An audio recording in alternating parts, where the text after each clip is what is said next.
Hello everyone, and welcome to this video annual report for the Bristol and District branch. Like many things over the last year, this is a first. Normally I will be delivering this address to members at the annual general meeting. Obviously that is not possible at the moment, so I will be giving an overview of the last year's events and updates on where we go next through this video. So 2020, what a year it has been. It started with a celebration of branch history. 100 years since the founding, the amalgamation of the branch in 1920, and a time to reflect on the struggles that have come before us. One of those struggles celebrates its own anniversary this January, 50 years since the 1971 postal strike, a bitter industrial dispute that lasted for 7 weeks. And it's important always to remember the struggles that came before us that laid the ground for the terms and conditions we enjoy to this day. None of it came easy. And it was around, it was the end of March 2020 where things began to go pear-shaped with, you guessed it, coronavirus, the thing that has cast a shadow over the whole of the year. And it's clear that we are far from out of the woods yet, especially since the UK recently passed the grim milestone of 100,000 dead. The first thing I would like to do as part of my report is to pay tribute to our members who have continued to keep the communities of the UK connected at this difficult time, and have in many cases delivered and collected items that are essential for fighting the pandemic. And our members, of course, have had to face their own fears about their health, the health of their families, all the while continuing to return up for work as key workers. And I think some of the media coverage in recent weeks about the delays in Royal Mail have been completely out of touch with the reality of the fact that, of course, postal workers are not immune to the effects of the pandemic. You face an unprecedented increase in workload due to an explosion in online shopping. Many people have gone above and beyond. And of course, postal workers are not immune to the effects. So you will have people perhaps catching the virus, perhaps having to self-isolate because of track and trace, all of which places pressure on the service. I've said some workers and reps have gone above and beyond, not just in the work they're doing at work, but also what they're doing in their spare time. Whether it was Joe Hilton at EDO volunteering for a food bank, the postmen and women at Clevedon checking in on their customers, or Dan Hunt or David Mullaney from Bristol Mail Centre, who were delivering food packages to the vulnerable.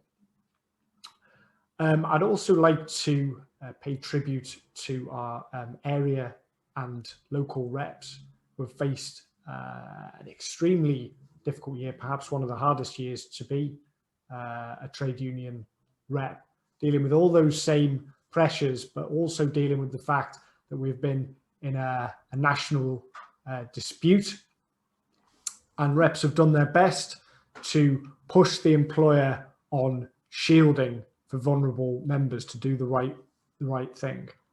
Pushed the employer on PPE at a time when Royal Mail managers were quoted as saying all you needed to do was wash your hands. Pushing back to defend the members against Royal Mail's ridiculous attempt to reintroduce shared vans. Also, I'd like to thank the cleaning staff, who the importance of their role has been highlighted this year in a way like never before, and the cuts to those services that took place in recent years have been shown to be incredibly short-sighted. And also our health and safety reps, the importance of their role has been pushed to the forefront in a way like never before. Unfortunately, for all the good we've seen, we've also seen some trying to take advantage. For example, the companies like British Gas have tried to take this opportunity to sack their existing workforce and rehire them on worse terms and conditions. And they're taking the members, the GMB members in that section are taking strike action against this as we speak. And I strongly encourage people to sign their petitions and donate to their crowdfunder. We face some of that same attitude when Rico Back cynically tried to slash Saturdays, thinking that there would be no response. But thankfully, members and their reps stood firm, and it was that sent Rico Back packing. And I'll never forget the socially distanced members meeting that we held on the night shift at Bristol Mail Centre, where that news was greeted with loud cheers. Now, moving on to industrial matters. In Royal Mail, obviously, we saw a second yes vote delivered, and it was another massive 94.5% yes vote. And not only that, but CWU reps continued to hold the line against management's savings initiatives. And there's no doubt that that was one of the things that was the final nail in the coffin of Rico Back. The fact that in his just under 2 years in office, he achieved very little. And whilst there may have been waverers around other parts of the country, Bristol and District reps held the line and held firm on that. At Bristol Mail Centre, in the processing section, this was especially true. Steve Hiscox and the reps there held the line very effectively against the savings that were being pushed by Royal Mail. Unfortunately, managers tried to push forward redundancies at the Mail Centre, and was successful in exiting 38 people from the business on voluntary redundancy. And they were only able to do that because in what I still view as a very cynical move, they did this at the start of the pandemic, when reps obviously were primarily focused on defending the vulnerable, looking after our members, and we would not have been able to get a strike ballot at that time. I still believe, as the reps made quite clear, that those redundancies were a mistake, and that the work could not be performed without those people. And I think that has been proved to be true by the fact of the amount of agency work that has had to be employed at Bristol Mail Centre over the last year. Now, I understand that some managers have said if they knew now, if they knew then what they know now, they would not have pushed ahead with those redundancies. But still, there is a challenge at the mail centre to reduce the casual labour and replace that with permanent jobs. I can still remember when I first started as a delivery worker on the agency, the insecurity of not knowing whether you had work from 1 week to the next, and the kind of stress and pressure that places on you. And we need to make sure that we are representing people on secure jobs and good terms and conditions. Thornbury Delivery Office held a protest in March over the lack of PPE and social distancing. I'd like to thank the reps there and Emma McBride. We haven't often seen that kind of action from Thornbury. It shows there must be an increased level of interest in the union and enthusiasm. So that's great. Bridgewater Delivery Office, we've had continued industrial relations problems over the last year. Now, whilst Bridgewater has a bit of a reputation, I think it's fair to say, actually for about the last 4 or 5 years, they've been working relatively well with the with management, and there has been a revision introduced, and there was not any industrial action throughout that period. There has been now a management team introduced that seem determined to pick a fight with people in that workplace. That has led to industrial problems, which we're still trying to resolve as best we can. But it's been characterised by an aggressive approach from management locally and some extremely incompetent behaviours. Last year, following a walkout, we had this scenario which I've never had to deal with before, of workers being prepared to return to work, but the local management actually refusing them back into the workplace. This was a bizarre situation whereby the agreements being made at top level by Royal Mail were not actually being respected locally. That shows the sort of problems you're dealing with.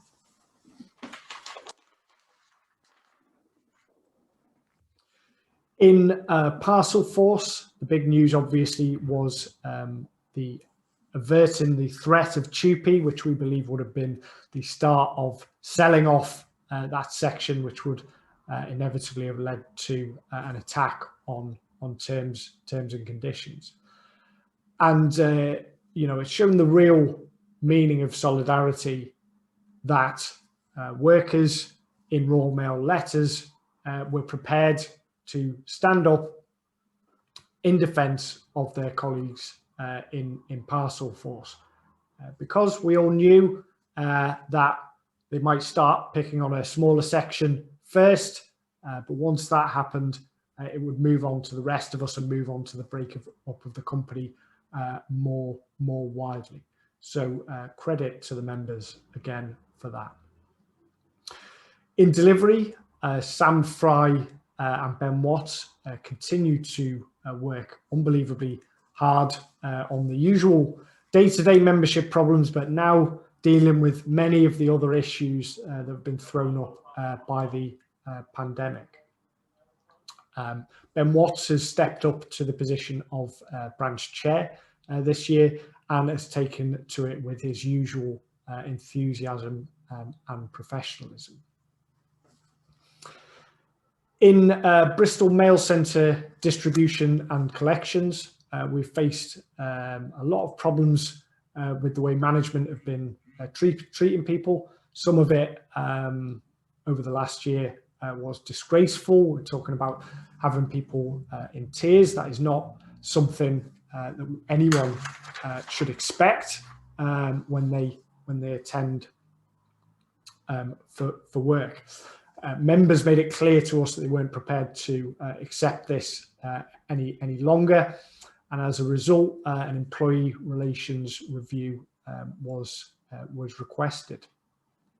I'd like to thank Les Evans, a divisional rep, for the way he conducted that, and more importantly, the members who came forward in their droves to highlight the behaviours that have been taking place. I think it's completely clear that the report that came out of that was damning to the management and the way they've carried on. And at the same time, it was actually quite complimentary to the local reps, and there is a belief that they are trying to do something about issues that have been left unresolved for some time. Ultimately, though, senior management in Royal Mail cannot turn a blind eye to the behaviours that have taken place in that section. Just as postal workers are held to account, if they do wrong, managers must also be held to account. And if they're not, then that suggests that senior Royal Mail management condones the behaviour that took place. Moving on to the branch. So obviously, new technology has played a massive role over the last year. Our normal meetings have all moved online. Now, whilst this is another string to our bow, certainly, and I'm sure we'll continue to use many of these new technologies into the future, I still believe that face-to-face communication is still the way to go for transmitting most of our messages to members, and importantly, hearing back from our members as well. Unfortunately, we've not been able to do the usual cycle of gate meetings, and gate meetings have been reserved for situations where it is essential, because obviously if it cannot be justified as an essential meeting, then it should not be taking place. But certainly once things are more safe, the intention will be to continue with face-to-face meetings as normal. It may be some time until that happens.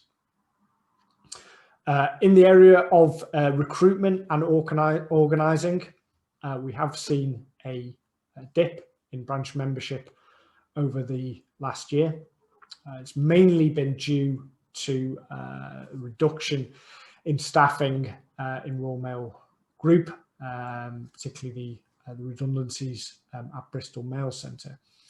So it's clear that we'll need to have a renewed focus on recruitment and organising in this year.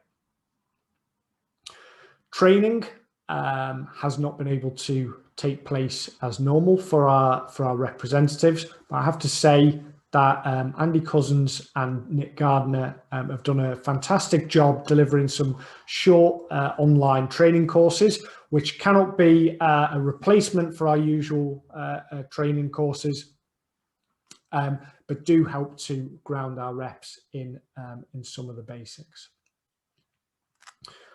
On mental health, this has been an issue that has come into the forefront throughout the last year. I think it's fair to say many of us have been struggling, and many people have suffered from quite severe problems with mental health. It's important that we make sure our reps are trained to at least know where to point people. On that basis, there will be a training event taking place in February for our reps on mental health.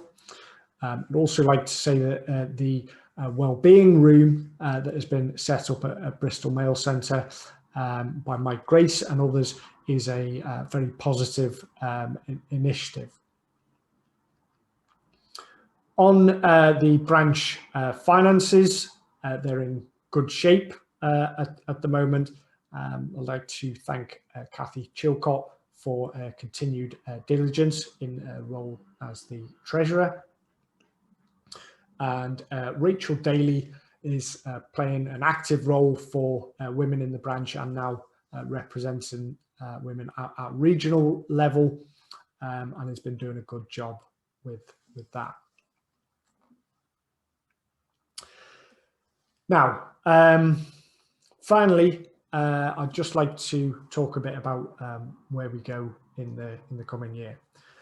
Now, obviously, COVID continues to cast its shadow, and it's difficult to know exactly how things will pan out with that. And so for the time being, of course, number one priority above everything else is safety from the pandemic. However, it is worth looking forward to where we are with the national agreement. So after 2 years of dispute, Royal Mail have now reached a position where they've reached an agreement with the union that your representatives are very happy to endorse to you. Having been in dispute for so long, we now move into a different phase. I see it as sort of the old saying, the difference between winning the war and winning the peace.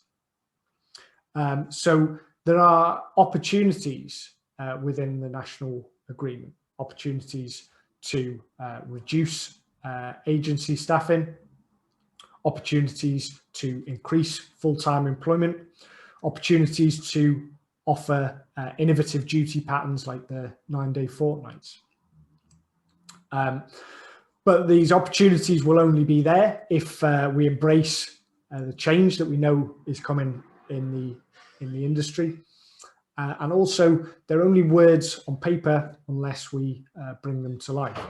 So it will be a challenge and a struggle to hold Royal Mail to those words. I'm sure our representatives are up to their job. So in closing, I'd like to just reflect on the last year, where I think coronavirus has shown up some of the deep inequalities in our society. Whilst many people in work are incredibly close to the poverty line, we've seen the wealth of billionaires, a handful of billionaires, shoot up massively. So there is a challenge there about what sort of society we want to have after this pandemic, and whether business as usual is something that we can continue to tolerate. And I believe that trade unions have a massive role to play in building a more positive and collective future. So it remains a pleasure and a privilege to represent the members of this branch, and thank you very much for listening.